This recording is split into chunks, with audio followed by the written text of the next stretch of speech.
नहीं। Solid liquid के लिए ऐसा कोई फॉर्मूला अवेलेबल नहीं। गैस का जो एब्सोल्यूट डेंसिटी है वो एक्सटर्नल कंडीशन पे डिपेंड करता है, प्रेशर और टेम्परेचर। मतलब गैस के एब्सोल्यूट डेंसिटी का दो डेफिनेशन है, एक तो गिवन मास बाय वॉल्यूम जो कि बेसिक डेफिनेशन है, और एक नया डेफिनेशन भी एब्सोल्यूट डेंसिटी का, पीएम बाय आरटी। समझ में आ रहा है? बोलो। देखो सारा चीज शुरू हुआ था डेंसिटी से, और मुझे वेपर डेंसिटी पढ़ाना था, उसके वजह से ही शुरू हुआ था। समझ गए? तो क्विकली एक बार उसको कंप्लीट करते हैं, है ना। डेंसिटी फॉर गैस, तो इसका दो टाइप बोला था मैंने, एब्सोल्यूट एंड रिलेटिव डेंसिटी। ध्यान में आ रहा है? एब्सोल्यूट डेंसिटी का क्या क्या फॉर्मूला है? Given mass by volume, and दूसरा एक और क्या है? PM by RT. आया ये? पक्का? रिलेटिव डेंसिटी का क्या फॉर्मूला है? पहला फॉर्मूला है relative density of gas 1 with respect to gas 2। तो यहाँ absolute density gas 1 by absolute density gas 2, ये रखोगे। पहला डेफिनेशन ये है इसका रिलेटिव डेंसिटी का। समझ में आया? लेकिन यहाँ पे बड़ा इंपॉर्टेंट चीज क्या है? Under identical condition, same temperature and, ये इंपॉर्टेंट बात है। मतलब कहने का मतलब दो अलग अलग कंटेनर है बच्चे, इसमें गैस 1 है और इसमें गैस 2 है। इसका एब्सोल्यूट डेंसिटी अलग से निकालो। कैसे निकालोगे? दो फॉर्मूला लगा सकते हैं, एक तो weight of first gas by volume, अरे यस नो, और दूसरा इसमें क्या लगा सकते हैं? पीएम बाय, यहाँ m1 रखना पड़ेगा बच्चे।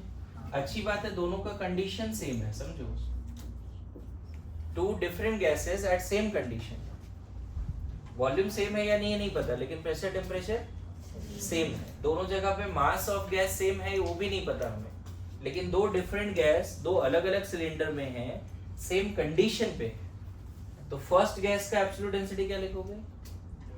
W1 by V1। Second gas का क्या लिखोगे? अब उसी का एक और फार्मूला क्या लिख देंगे? यहाँ M1 क्यों रखा? क्योंकि गैस हो सकता है O2 हो। अच्छा, इसका फिर एब्सोल्यूट डेंसिटी क्या लिख दें सेकंड गैस का? ऑब्वियसली W2 by V2, क्योंकि सेकंड गैस का वॉल्यूम का कंटेनर क्या है? ये तो नहीं बोला ना आइडेंटिकल है, वॉल्यूम भी आइडेंटिकल है ऐसा नहीं बोल रहा है। क्या बोल रहा है? दोनों गैस डिफरेंट कंटेनर में है, दोनों कंटेनर में गैस की मास भी अलग हो सकती है, वॉल्यूम भी अलग हो सकती है, लेकिन दोनों का प्रेशर टेम्परेचर सेम है। क्लियर है? अरे ये जो क्लासरूम है और सामने वाला क्लासरूम है वो काफी बड़ा क्लासरूम है, ये लॉक है भी। अरे ऐसा नो, इन दोनों में गैस है, मान लो डिफरेंट गैसेस है, लेकिन कंडीशन तो सेम है दोनों क्लासरूम का। टेम्परेचर और प्रेशर दोनों क्लासरूम का सेम। इसका और दूसरा फॉर्मूला क्या लिख देंगे बच्चे? PM2 by RT। बोलो। दो डिफरेंट कंटेनर में गैसेस हैं, डिफरेंट गैसेस हैं, लेकिन कंडीशन क्या है? टेम्परेचर प्रेशर दोनों का सेम है। इसका एब्सोल्यूट डेंसिटी पहला डेफिनेशन से क्या लिखोगे? W1 by V1, जबकि सेकंड डेफिनेशन से क्या लिखोगे? PM1 by RT। यहाँ भी क्या लिखोगे? समझ में आ रहा है? अब बताओ ये जो डेफिनेशन है ये कहाँ पे आगे लाई करता है? यहाँ पे बताओ, relative density of gas 1 with respect to gas 2, क्या लिख दें? ये तो लिखा ही हमने ना, लेकिन इसके जगह पे हम क्या रख सकते हैं बच्चे? W1 V1, W2 V2। बोलो यस नो। अगर तुम मान लो यहाँ पे बोलते हो कि if V1 equal to V2, मतलब तुमने क्या किया? दोनों कंटेनर का वॉल्यूम भी सेम कर दिया, प्रेशर टेम्परेचर तो सेम था ही था, क्या सेम कर दिया? वॉल्यूम भी सेम कर दिया। तब देखो डेफिनेशन क्या आ जाएगा? W1 by W। मतलब vapour density of first gas with respect to second gas having both gas same temperature pressure volume is just the ratio of their masses, is just the ratio of their masses, है ना। तो पहला definition तुम्हारा ये है, ठीक है। And दूसरा डेफिनेशन क्या है, ये। क्लियर हुआ? फर्स्ट डेफिनेशन सेकंड डेफिनेशन समझ में आया? एक डेफिनेशन और देखो, relative density of gas 1 with respect to gas 2। क्या लिख दें हम? तो इस डेफिनेशन में क्या रख सकते थे? एक और चीज, absolute density of first gas क्या रख सकते थे? P m1 by RT। बोलो सेकंड में आ रहा है समझ में? सॉल्व करके कितना आ जाएगा? m1 by m2। मतलब relative density of first gas with respect to second gas is nothing but the ratio of their molar masses। ratio of पहला definition, absolute density of first by absolute density of second under identical condition। दूसरा definition, mass of first gas by second gas provided दोनों container का temperature, pressure, volume सब बराबर, तब ये लगाना। अरे समझ रहा है? ये कब लगाना? सब बराबर हो तो वेट का रेशियो ले लो, आ जाएगा रिलेटिव डेंसिटी। और ये कब लगाएंगे जी? जब दोनों कंटेनर का सिर्फ टेम्परेचर, प्रेशर बराबर। अरे ऐसा नो, ये तो कभी भी लगा ले। चौथा, दोनों गैस आइडेंटिकल कंडीशन में है तो कभी भी लगा ले। मेरी बात आ रही समझ में? अब जो चीजें बताने जा रहा हूं वो ध्यान दे दे।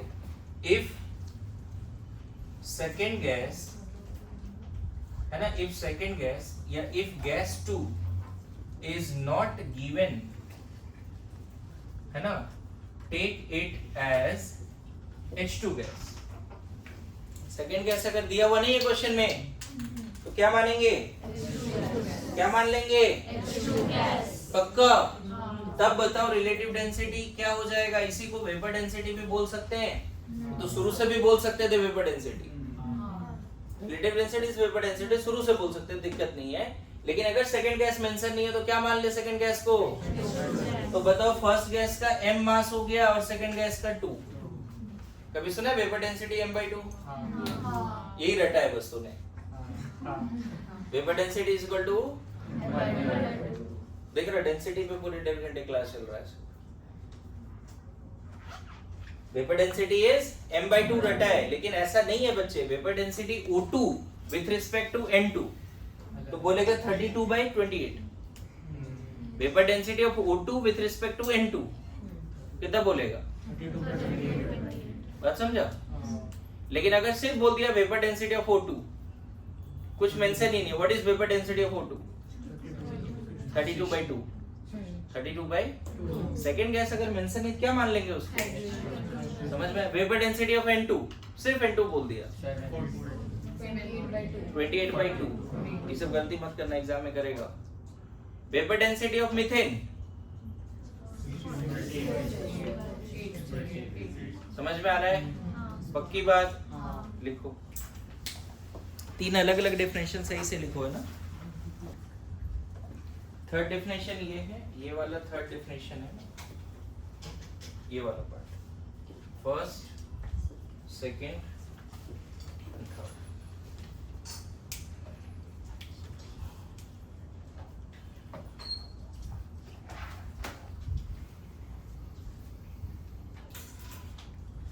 एक्सप्लेनेशन में थोड़ा देखो ध्यान ज्यादा जाता है तो बोर्ड वर्क वैसा नहीं किया है, लेकिन ठीक है, तुम समझ रहे हो। ओके, हाँ हो जाएगा।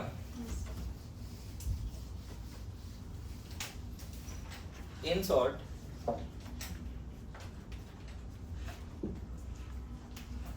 अगर सिर्फ एक कंटेनर में O2 है और बोलता है वेपर डेंसिटी, तो 32/2 कितना? वेपर डेंसिटी, डेंसिटीज का रेशियो तो कोई यूनिट नहीं होगा, ठीक है। सिर्फ एक कंटेनर में N2 है, बोलते हैं वेपर डेंसिटी 28/2 कितना? 40। समझ में आ रहा है? क्लियर है? पता है अगर आइडेंटिकल कंडीशन में या H2 है, मतलब तीनों का टेम्परेचर प्रेशर सेम है मान लो, तो पता है ये गैस इसके रिस्पेक्ट में 16 टाइम्स हेवियर है या डेंसर है। और वही N2 गैस H2 के रिस्पेक्ट में 14 टाइम्स हेवियर है। मेरी बात आ रही है समझ में? अगर सेम कंडीशन पे CO2 होगा तो vapour density CO2 is 22 times heavier or denser with respect to H2 gas under identical condition. Under identical condition. मेरी बात आ रही है समझ में? O2 is 16 times heavier with respect to H2 gas under identical condition. लेकिन अगर आपसे बोल दिया vapour density of CO2 with respect to मान लो बोल दिया हीलियम गैस, तब क्या बोलोगे? यहाँ क्या सिंपल थर्ड डेफिनेशन लगाओ, कुछ सोचना ही नहीं है। क्या बोले? Vapour density of CO2 with respect to helium gas क्या बोले? 40/4 11। अरे आ रहा है समझ में? पूरी बातें लिख ली है क्या सब लोग?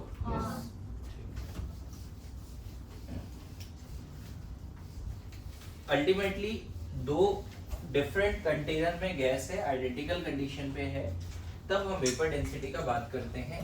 दोनों गैस अगर डिफरेंट कंडीशंस पे होगा तो वेपर डेंसिटी कंपेयर करना सही बात नहीं। क्लियर है? अब एक क्वेश्चन आपके सामने है कि इस कंटेनर में O2 और N2 है, मान लेते हैं 1 मोल है और ये भी 1 मोल है। इस गैसियस मिक्सचर का वेपर डेंसिटी क्या होगा? What is the vapor density of gaseous mixture?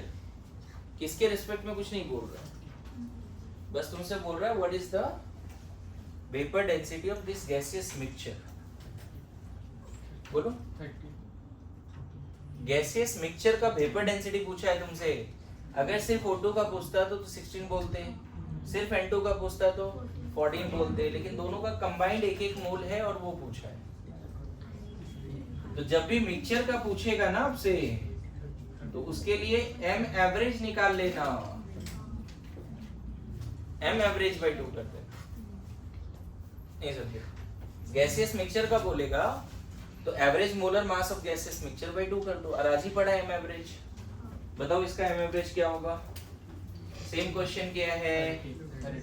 m average 1 into 32 plus 1 into 28/2। m average 30 आया था, सेम क्वेश्चन क्लास में किया था हमने, है ना? तो अच्छा यहाँ पे गैसियस मिक्सचर का वेपर डेंसिटी पूछा जरूर है, लेकिन किसके रिस्पेक्ट में वो नहीं बोल रहा है, बोल रहा है बस इन दोनों गैसियस मिक्सचर का कंबाइंड वेपर डेंसिटी बताइए। तो यहाँ पे हो जाएगा 15। कितना आंसर हो जाएगा?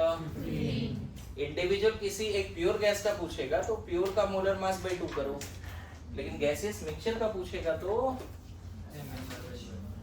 समझ में आया? बोलो yes. पक्की बात? तो आज घर जाके डेंसिटी, वेपर डेंसिटी, उन सब के क्वेश्चंस भी करने हैं। एम्पिरिकल मॉलिक्यूलर फार्मूला छोड़ के सारे क्वेश्चंस करने हैं, ठीक है? एम्पिरिकल मॉलिक्यूलर परसेंटेज कंपोजिशन को छोड़कर सारे क्वेश्चंस करने हैं आज घर जाके। ओके चलो, थैंक यू सो मच।